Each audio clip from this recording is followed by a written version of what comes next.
Apologies. Good, y'all didn't get to hear me cough because I was literally just as soon as I let that thing go, um, catching a little strain in the throat area. But anyway, what's good, y'all? Welcome back to Instant Replay. This is the Hoops edition of the show.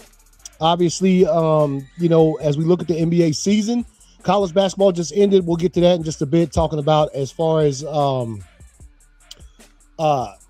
Michigan versus UConn in the title game on Monday. That was the last time you saw us, so we ain't got to talk about that yet, and I will be getting to that soon. But how y'all doing, man? Hope y'all doing well. My Hawks, if you've been paying attention to any kind of NBA action, have not been doing well as of late. Lost a couple games, bro, that they need to be trying to win as they try to make this playoff push. They're still currently in the playoffs and not in the play-in, but again, couple slippages, you know what I mean, in Atlanta land. So we'll also take a look at that as well. So hope everybody's doing all right. So let's jump to some NFL news real quick, bro. Let's get to some NFL news. We'll talk a little bit about first of all, Fernando Mendoza, who is still slated to probably most likely be the number one pick in the NFL draft next Thursday. What's good, gamer? What's good? Fernando Mendoza had decided that he's not going to attend the draft, right? So he's going to sit at home with friends and family. This is nothing new. If you guys are unfamiliar with the draft in the NFL, especially, there's a lot of times where players decide, it's not really a personal thing to attend the draft. There's a lot of people there. You can bring your family, and a lot of people always have their moms and pops with them and things of that nature, wives, girlfriends. But the NFL draft, if you attend the draft, is not a personal sort of thing by any stretch of the imagination, right? If you choose to sit at home or watch the draft from a neutral location with family and friends, that's a more personal endeavor. You don't have to worry about. There's a lot of things you don't have to worry about with that. First of all, you're in the comfy confines of your own fucking surroundings, right? So Fernando Mendoza, again, if you didn't know, who is more than likely the number one pick in the NFL draft by the Las Vegas Raiders. I said it's not next week. It's in 2 weeks. 2 weeks from today. When that draft happens, he won't be there. But there's Ty Simpson's gonna be there. So they got 16 draft attendees, right? Uncle yapping about. There's 16 attendees at the draft. Some of these cats, like Ty Simpson's gonna be at the draft. Cat might not even get picked in the first round, bro. I don't know if I'm willing to do anything like that. But some more NFL news. Let's see what we got. The Department of Justice opens up a probe in the NFL when it comes to TV deals. Now, I don't know much about the legal side of any of that when it comes to TV deals, but I will say this. Seeing what has transpired over the past decade when it comes to National Football League and the deals with streaming services and different, I can see it. I can, if there's a problem, matter of fact, let me open this up and see what it says. Department of Justice opens antitrust investigation of NFL over TV deals. Now, let me get this up here, man. Let me y'all see what this thing says. So, basically, okay, hide that. Get this up here. All right.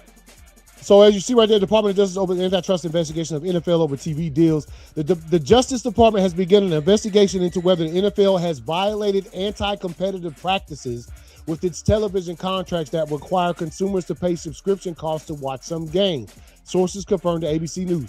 This is about affordability and creating an even playing field for providers, a government official told ABC News. The Wall Street Journal first reported news writing that the nature and scope of the Justice Department's investigation were unknown. The NFL has an antitrust exemption for the negotiating of its television contracts through the Sports Broadcast Act of 1961, which only applies to broadcast television. Courts have ruled in the past that it does not apply to other media, including cable, satellite, and streaming. The NFL currently has television contracts. This right here gets on my nerves. I can't even lie. As big of a football fan as I am, this bullshit when it comes to all of these things. Like, I think somebody figured it up and said that you'd be paying out some ridiculous sum of money if you wanted to watch all the NFL games in one season. Dude, it never used to be like that, bro. You didn't never get to see all the games, but Jesus, it was not like this.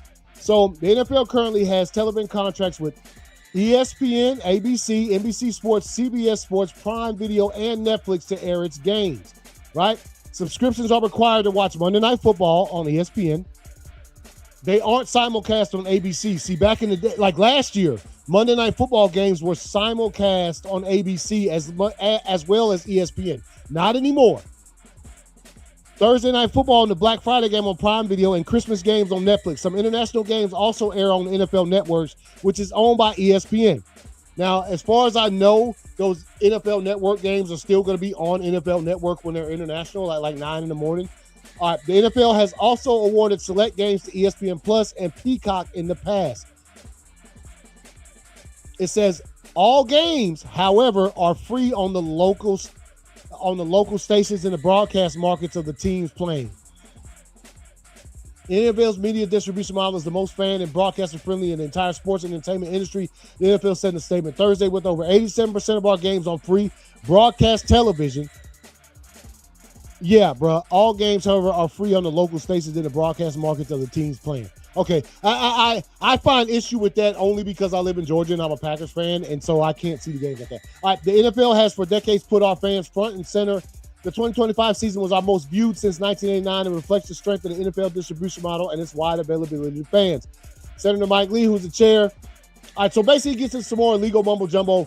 We'll see what happens with this. Obviously, like I said, I'm not a lawyer, not a big legal guy. I don't know about a bunch of laws when it comes to stuff like that. But we'll see what happens with it, man. We'll see what happens with it. Also, Seahawks QB Sam Darnold, congrats, got married this past weekend. Let's see. The Texans pick up C.J. Stroud and C.J. Anderson's options, fifth-year options. So we'll see what that happens if they get re-signed, if they extend them or whatever. Ravens say Lamar excited to work with the new staff. Kirk Cousins did come out and say, as far as NFL news, he did come out and say that the best QB should play, right? Now I'm on the board with like draft Fernando Mendoza. I don't give a damn. Bro, I don't care if he's in practice lighting it up. Kirk Cousins should start the first game. He just should. Anyway, and Kirk Cousins is saying the best QB should play, regardless of anything in practice. Whoever's the better QB should fucking play. So, yeah, I don't know. I don't know how that's gonna go. I agree with that to a certain extent, but again, Mendoza, man, he'd have to.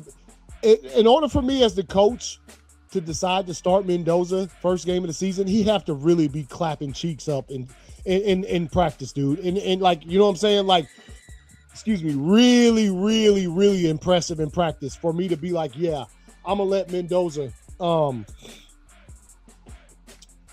start week one, dog. That's a big thing. So, all right, let's move on.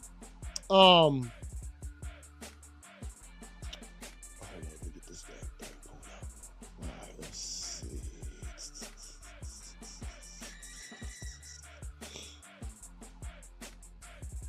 Oh, by the way, if you're a Masters fan, Rory McIlroy is co-leader.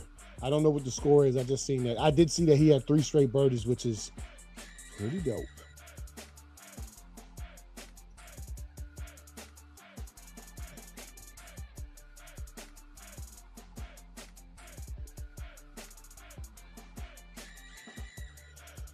Yeah, give me just a second trying to get this pulled up. All right. Here we go as we move on to some March Madness news. This is the final March Madness post. Obviously, Michigan 69 over UConn 63. If you were able to watch the game, you saw what happened. Shouts out to Michigan for pulling this one out. Obviously, UConn, third national title game in 4 seasons, right? They won 2 back-to-back a couple seasons ago. So when you look at this with the first half, you see where the difference took place. Actually, both halves are pretty close. Like if you look at it, right? Honestly, as I'm watching this game, I don't have a dog in the fight, dog. I'm just like I'm watching this for good college basketball. I do have friends some homeboys that I served with that are from Michigan. So I I tend to lean that way when I'm watching games where Michigan is playing. And sort of the same thing with the national championship when it came to the college football playoff a few seasons ago when Michigan won that thing, right? So as you can see right there, Michigan 69, UConn 63. Shouts out.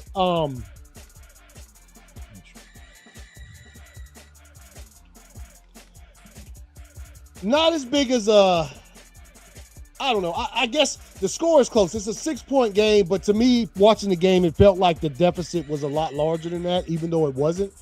But again, shouts out Michigan, UConn. These are two. Michigan hasn't won a title in a long time, and first title for the Big Ten in a long time as well when it comes to college basketball, right? Winning national titles, and right now the Big Ten is sort of the big sports when it comes to college football or college sports, basketball, football. The Big Ten has won in the past few years, right? Indiana, Ohio State, and Michigan before them. So, hey, Big Ten moving on up, man. We'll see what happens in the future as we keep an eye on them when a lot of other sports sort of start to transpire. Okay. All right, y'all. Let's get to some NBA action. Obviously, you know how your boy feels about it. Hawks fan, as you can see, you know what I'm saying? So look at the brim of the hat. Look at the everything you see in this video pretty much. Struggling just a bit. Let me pull up some of these games right here. So last time you saw us on Monday, early Monday, these games hadn't played yet. Obviously, the Hawks, 108-105. Wait. What did we get? I think we might have went Tuesday. Oh, wait. I think I done talked about this already. Apologies, y'all. Apologies. I forgot all about that. I thought we went Monday. Let me see.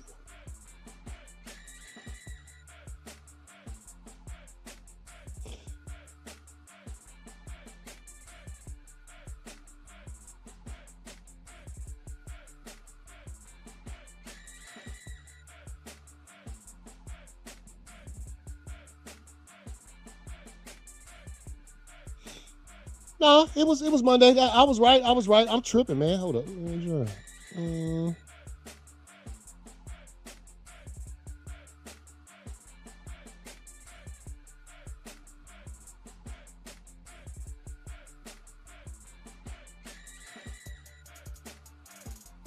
Yeah, my bad. I apologize, y'all.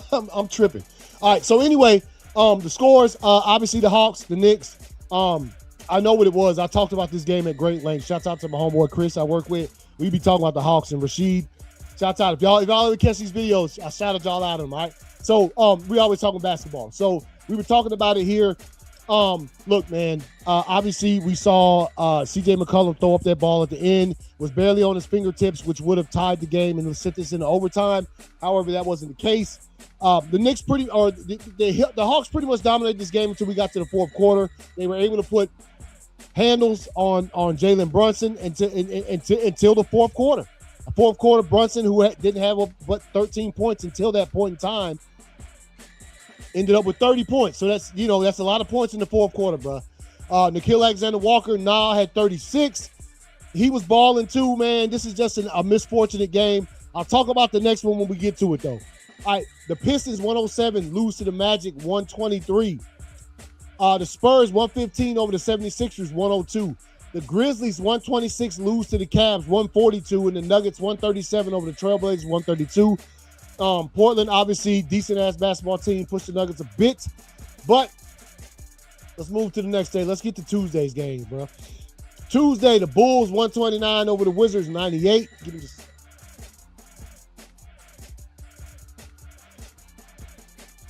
Bulls 129 over the Wizards 98. Timberwolves 124 over the Pacers 104. The Bucks 90-96 by the Nets. 121 Raptors over the Heat 95. 113 Celtics over the Hornets 102.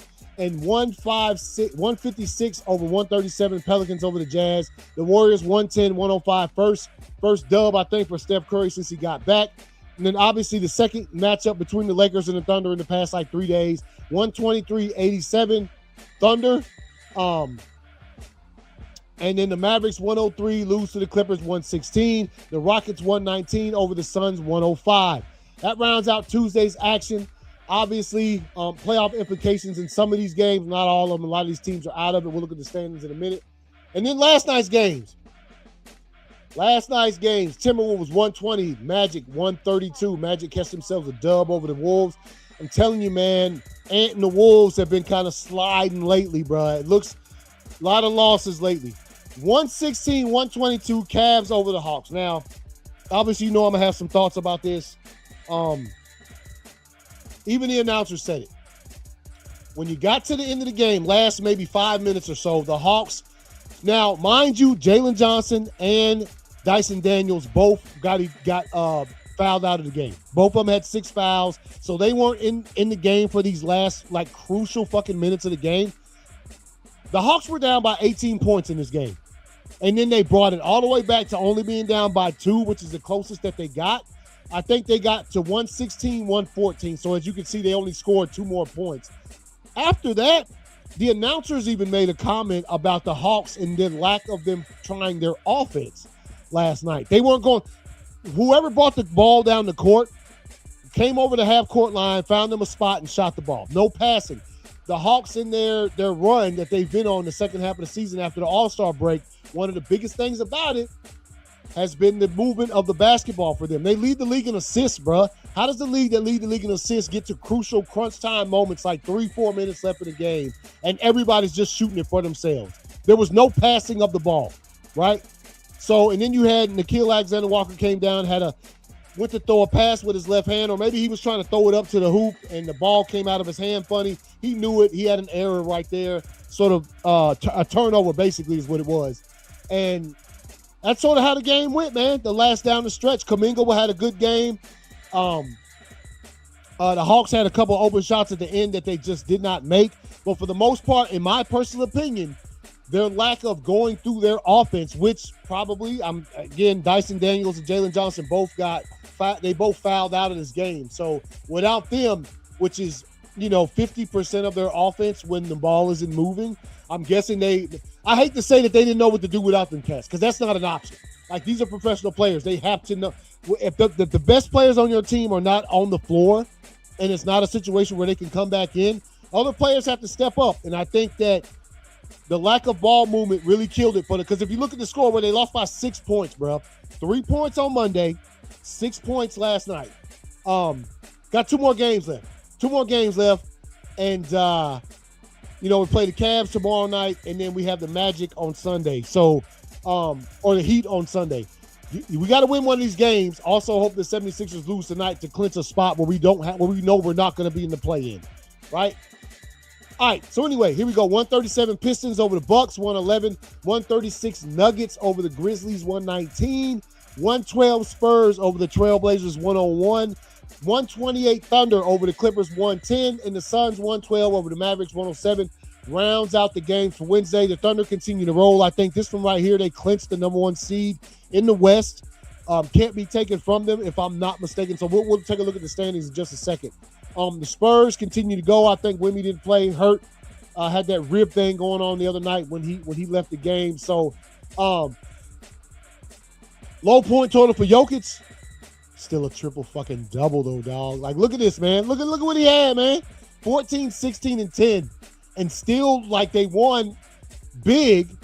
I mean, they were playing the Grizzlies, who are not playing good basketball at this point in time. And so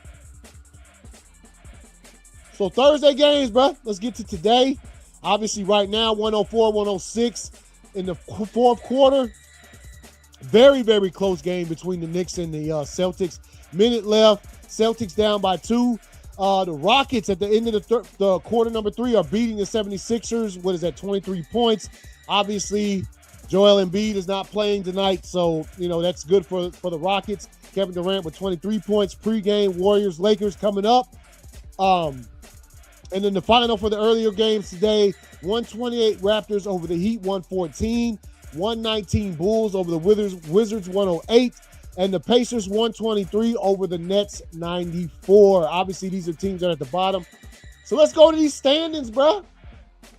Let's get to these standings as we sit here today. Now, I do believe in conversations with some of my basketball knowledgeable coworkers.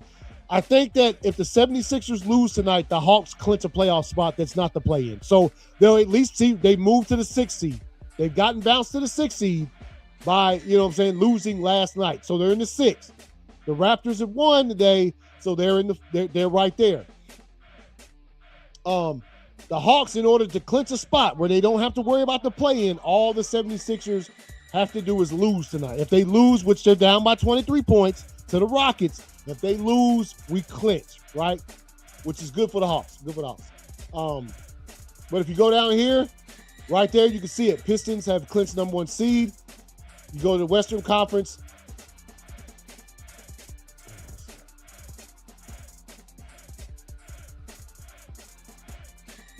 Yeah, clinched Western Conference. Okay, yeah. So they're the number 1 seed. Spurs, 2nd seed right there. Let's go back to the East, right?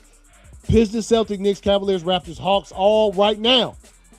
The Raptors and us, we're still not locked in. We still could get the 5th seed. We just need the 76ers to lose so we can make sure that that's not going to happen. So, wait a minute. So with 2 games left, they can only get to 46. Okay, I see what they're saying now. All right, so you have that, and then the play-in teams, the Magic, 76ers, Hornets, Heat. All right, the Thunder, Spurs, Nuggets, Lakers, Rockets, Timberwolves. Right now, all of these teams, these are your playoff teams for the Western Conference. None of those teams are going to be in the playoff. They've locked up their spots. When it comes to the play-in teams, Suns, Clippers, Trailblazers, Warriors. Warriors about to play the Lakers in just a little bit. I'll probably take a look at that game as I wind down for the rest of the evening. So there it is, man. Let me go back. Let me go back. Hold up, bro. Let me go back. Let me see something.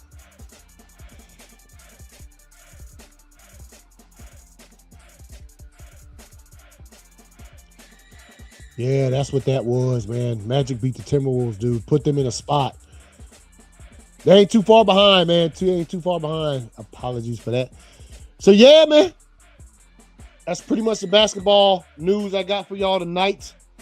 Also was talking about LeBron, the Lakers. LeBron is going to be out the first round of the playoffs. When it comes to the Lakers, they're already missing, Reeves. They're already missing Luka and LeBron. I'm sure if my esteemed co-host was here, he'd have a few words about that, which I did hear a lot of cats. When I first seen the post saying LeBron wasn't going to play, a lot of cats was just out there like, yeah, LeBron don't want to get swept. That's all that is. So I don't know if that's true or not. We'll hear when NR comes back, when V comes back to the show, probably Sunday, we'll get his thoughts on that news right there. And one last thing I wanted to leave y'all with. So I'm gonna tell y'all right now, I am definitely not a Dylan Brooks fan. If you know me well, like I'm not a trash talking kind of guy, and so people who like I understand trying to get up on a player's skin, a little bit of trash talking the game. Dylan Brooks takes it to another level. Never been a fan of his, and seeing him get what he deserves, in my personal opinion, is always going to be funny. So here is Dylan Brooks talking mad shit to Kevin Durant, to the Durantula, and Kevin Durant immediately putting his cat on skates, bro. Let's watch. Let's watch, man. Let's watch. Let's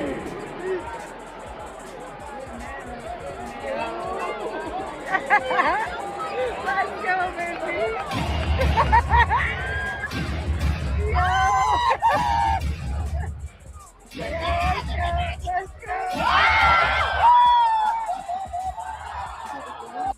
That's what you get. Now, if you've been watching the show for any amount of time, you know how I feel about people who talk a lot of trash. When you get your just desserts, it's funny as hell to me. Always gonna be funny. That right there, he got immediately put on skates, bro. Put on skates, running that fucking mouth. Such a joy to watch. Anyway, all right, we'll see you guys on Sunday. This has been Instant Replay Hoops. I told you, man, pretty much a short show today. Obviously by myself, not much out there. The end of the season is coming up. Sound like my cats are in there fighting. I'm gonna have to go in there and handle that. Anyway, oh yeah, let me get this down right here. So all right. Anyway, we'll see you guys on Sunday. You guys enjoy the games this weekend. Enjoy the rest of the week yourselves. We'll see y'all later. Peace out.